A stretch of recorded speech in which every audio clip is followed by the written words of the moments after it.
warahmatullahi wabarakatuh. Waalaikumsalam. Alhamdulillahirabbil alamin wa bihi nasta'in ala umuri dunya waddin. Asyhadu an la ilaha illallah wahdahu la syarika lah wa asyhadu anna sayyidana wa nabiyyana Muhammadan abduhu wa rasuluh. Allahumma salli wa sallim wa barik wa karim wa syarrif wa azim ala sayyidina wa syafi'ina maulana Muhammadin wa ala alihi wa sahbihi ila yaumiddin, amma ba'd. Para jamaah sekalian, hadirin hadirat, alhamdulillah kita bersyukur kepada Allah Subhanahu wa taala sudah memasuki tanggal 1 Ramadan. Insyaallah ini Ramadan disebut dengan Syahrul Mubarak, bulan yang penuh keberkahan dari Allah Subhanahu wa taala. Mana bukti keberkahannya? Ini diantaranya: yang enggak pernah ke masjid datang ke masjid, yang enggak pernah ke mushola datang ke mushola. Ini keberkahan diantaranya. Untuk apa kita datang ke masjid, ke mushola? Untuk melakukan sholat berjamaah. Ini mudah-mudahan sholat berjamaahnya berkelanjutan sampai seterusnya. Jangan seminggu kosong nanti ini, jangan 2 minggu kosong, jangan 3 minggu kosong. Terusnya kita berjamaah di Masjid Al-Istiqamah ini. Bagaimana dengan penjelasan dari baginda Rasulullah sallallahu alaihi wasallam mengenai tentang sholat yang dikerjakan secara berjamaah? Yaitu yang pertama, hadis yang pertama riwayat daripada Al-Imam Al-Bukhari Muslim radhiyallahu taala anhu, Rasulullah sallallahu alaihi wasallam beliau bersabda, "Salatul rajuli fi jama'atin tazidu ala salatihi fi baitihi wa salatuhu fi suqihi 25 darajatan." Salatnya seorang laki-laki secara berjamaah di masjid atau di musholla itu lebih baik dikerjakan di rumah sendirian atau di pasar. Itu lebih baik berapa derajat di hadapan Allah? Sampai 25 derajat. Jadi antum berjamaah di Masjid Istiqamah, kemudian antum sholat sendirian di rumah, lebih besar mana pahala berjamaah? Yaitu sampai tadi berapa? 25 derajat di hadapan Allah Subhanahu wa taala. Hadis yang kedua, Rasulullah sallallahu alaihi wasallam beliau bersabda, "Salatul jama'ati tafdulu ala salatil fardhi bi 27 darajatan." Salat berjamaah itu lebih baik dari salat sendirian sampai 27 derajat. Jadi luar biasa. Riwayat yang pertama tadi mengatakan sampai tadi berapa? 25 derajat. Riwayat yang kedua mengatakan sampai 20 derajat di hadapan Allah Subhanahu wa taala. Kemudian hadis yang ketiga, yaitu hadis riwayat daripada Al-Imam Ahmad bin Hanbal, Al-Imam Ibnu Hibban radhiyallahu taala anhu, Rasulullah sallallahu alaihi wasallam dia bersabda, "Innar rajula idza shalla ma'al imam hatta yansarifal imam." Seseorang apabila sholat berjamaah bersama seorang imam sampai imamnya beranjak dari mihrabnya. Ini di sini ada kesunahan bagi kita semua muslimin, muslimat. Manakala antum berjamaah di masjid, di mushola, jangan pernah meninggalkan tempat sebelum imam beranjak dari mihrabnya. Kan kebiasaannya enggak kan? Imam salam baru baca istighfar udah apa? Udah jalan. Allahumma alantas jalan, bukan antas salam. Nah, ini demikian kebiasaannya. Padahal diperintahkan oleh baginda Rasulullah SAW kita beranjaknya sampai imam beranjak dari apa? Dari mihrabnya. Nah, bagaimana keutamaannya? Rasulullah SAW dia mengatakan, apabila seorang muslim, seorang muslimah berjamaah dengan seorang imam sampai imam beranjak dari mihrabnya, bagaimana balasannya dari Allah Subhanahu wa taala? Kata Rasulullah SAW, kutiba lahu qiyamul lailatin, dicatat bagi orang tersebut pahala seperti qiyamul lail sepanjang malam. Jadi antum untung. Jadi antum kalau berjamaah di masjid, di mushola, kelar salam, bareng-bareng zikir bersama siapa? Bersama imam. Jangan langsung pulang. jangan langsung kita pergi meninggalkan tempat sholat kita. Ini merupakan keutamaan yang disampaikan oleh baginda Rasulullah Sallallahu Alaihi Wasallam.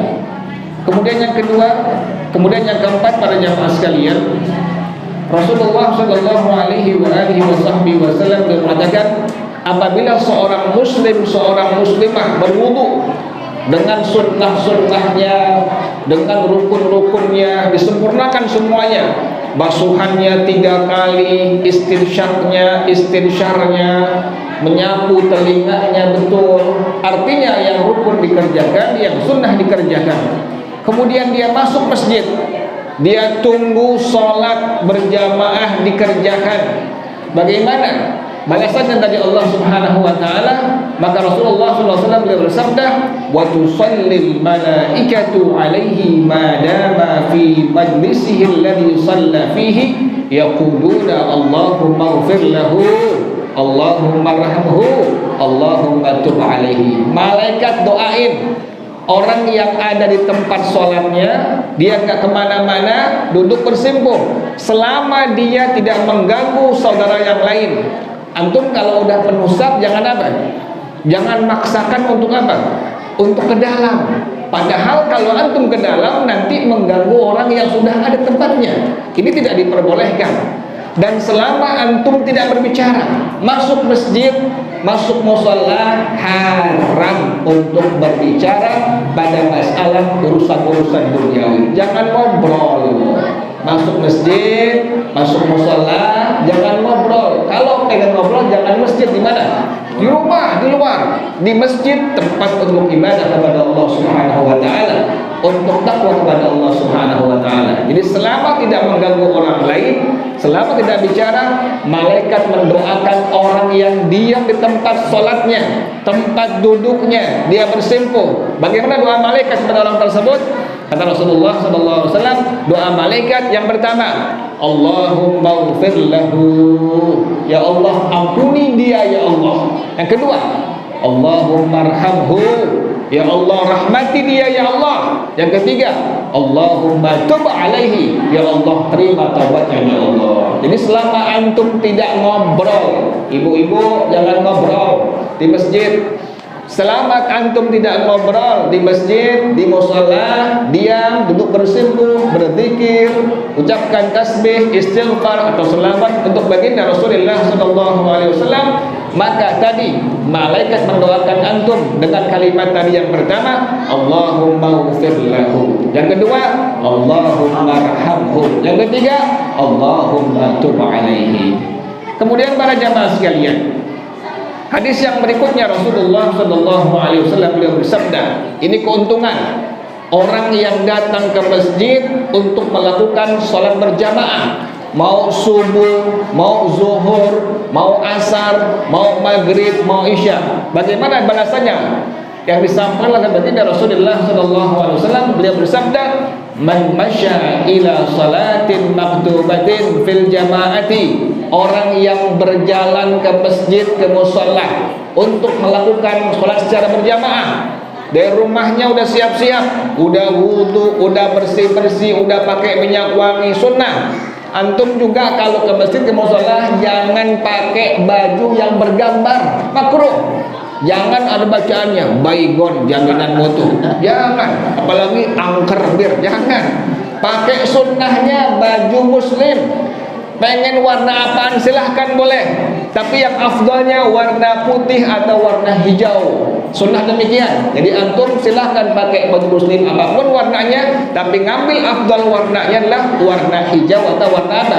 Warna putih, yang merupakan warna yang disukai oleh baginda Rasulullah SAW. Jadi bagi seorang muslim muslimah datang dari rumah udah pakai minyak wangi ke masjid Al-Istiqamah, ingin berjamaah isya misalnya, maghrib misalnya, atau subuh misalnya, kata baginda Rasulullah SAW, maka fahiyya kahajjatin, itu orang mendapatkan pahala haji.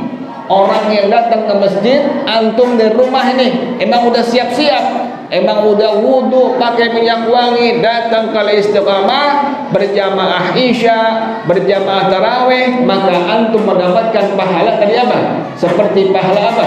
Pahala haji. Wa man masya ila salat tatawwu'i fahuwa ka umratin nafilatin. Kalau antum pengen ke istiqamah, pengen tarawih berjamaah, gimana pahalanya?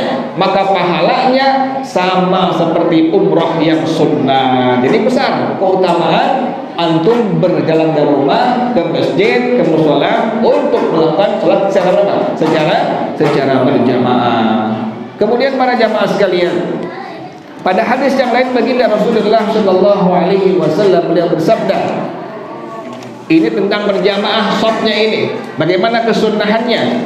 Maka Rasulullah Shallallahu Alaihi Wasallam beliau menyatakan pada kita semua, hadis riwayat At-Tabrani radhiyallahu taala, beliau mengatakan, man amma qauman falyattaqillah. Orang yang udah jadi imam maka hendaknya dia bertakwa kepada Allah. Antum kalau udah jadi imam jangan pakai celana pendek. Yang udah pakai imam jangan ngebogel di luar. Nih antum udah jadi imam nih dari istiqamah, jangan sembarangan. Jangan makan sambil jalan, jangan merokok sambil jalan. Apalagi pakai apa tadi? Celana pendek, masih main bola lagi jadi imam. Jangan dipilih yang kayak begitu. Ini Nabi yang pesan, man amma qauman falyattaqillah. Pengen pakai main bola juga silakan. Saya pakai apa? Pakai celana apa? Celana panjang, jangan celana pendek. Nabi yang pesan, man amma qauman falyattaqillah. Orang yang jadi imam satu kaum hendaknya yang pertama bertakwa kepada Allah. Yang kedua, wal ya'lam annahu dhaminun mas'ulun lima dhamina. Ketahuilah, seorang imam akan dimintakan pertanggungjawaban di hadapan Allah. Ingat tuh. Makanya antum jadi imam tarawih jangan apa? Jangan buru-buru. Jangan bismillahirrahmanirrahim. Apaan? Pelan-pelan. Tartil, makhrajnya biar jelas, panjang pendeknya biar jelas. Biasanya nggak laku biasanya ya. Kalau yang cepat yang laku baru bagus. Ini makmum lihat nih, ini jadwal siapa ini? Oh bapak ini, bapak si fulan. Dia lama nih, udah orang jarang ke masjid, jarang ke sholat. Kenapa demikian? Yang dicari cepatnya, bukan apanya, bukan tartilnya, bukan sesuai dengan ketentuan dari baginda Rasulullah Sallallahu Alaihi Wasallam. Kemudian para jamaah sekalian, pada hadis yang berikutnya Rasulullah SAW beliau bersabda bahwasanya ar-rahmatu nazalat alal imam. Rahmat dari Allah turun kepada seorang imam. Ya Allah, imam yang benar bertakwa kepada Allah, rahmat dari Allah turun kepadanya. Kemudian man ala yaminihil awal fal awal. Kemudian atas saf yang kanan yang pertama. Jadi antum kalau pengen masuk masjid mau sholat, cari saf yang paling depan. Cari yang paling apa? Yang kanan. Isi yang kanan dulu. Kanan udah selesai, baru yang apa? Yang kiri. Jangan dibiarin ada saf yang apa? Saf yang kosong. Ini merupakan sunnah daripada sunnahnya Rasulullah Sallallahu Alaihi Wasallam. Kenapa demikian? Karena beliau menyampaikan sesungguhnya para malaikat sesungguhnya Allah Subhanahu wa taala memberikan rahmat kepada orang yang ada di saf yang pertama. Malaikat minta ampun kepada Allah bagi orang yang ada di saf yang pertama. Kemudian maka disunnahkan fasawu sufufakum, rapatkan saf-saf kalian, bukan nginjek kaki, bukan. Bagaimana ketentuan sunnahnya? Semua madhab al-Imam Abu Hanifah, al-Imam Malik, al-Imam Asy-Syafi'i, al-Imam Ahmad bin Hanbal radhiyallahu anhu semua mengatakan bahwasanya disunnahkan tadi ratakan shaf, kemudian hadu baina manakibikum, sejajarkan antara bahu-bahu kalian. Jadi bahu kita yang nempel, bukan apanya? Bukan kaki yang nempel, gaplok aja kayak begitu. Nggak ada kaki, nggak ada. Yang sunnah nempel apa? Bahu dengan apa? Dengan bahu, safnya ratain, bahu dengan bahu nempel. Ini merupakan sunnah daripada sunnahnya Rasulullah Sallallahu Alaihi Wasallam. Jadi anda minta untuk diri anda, untuk antum sekalian berjamaah di al-istiqamah, jangan hanya sampai seminggu saja. Jadi terusnya 2 minggu, 3 minggu, bahkan udah lepas Ramadan, masuk tanggal 1 Syawal, tetap berjamaah sesuai dengan baginda Rasulullah sallallahu alaihi wasallam. Hadanallahu. Assalamualaikum warahmatullahi wabarakatuh.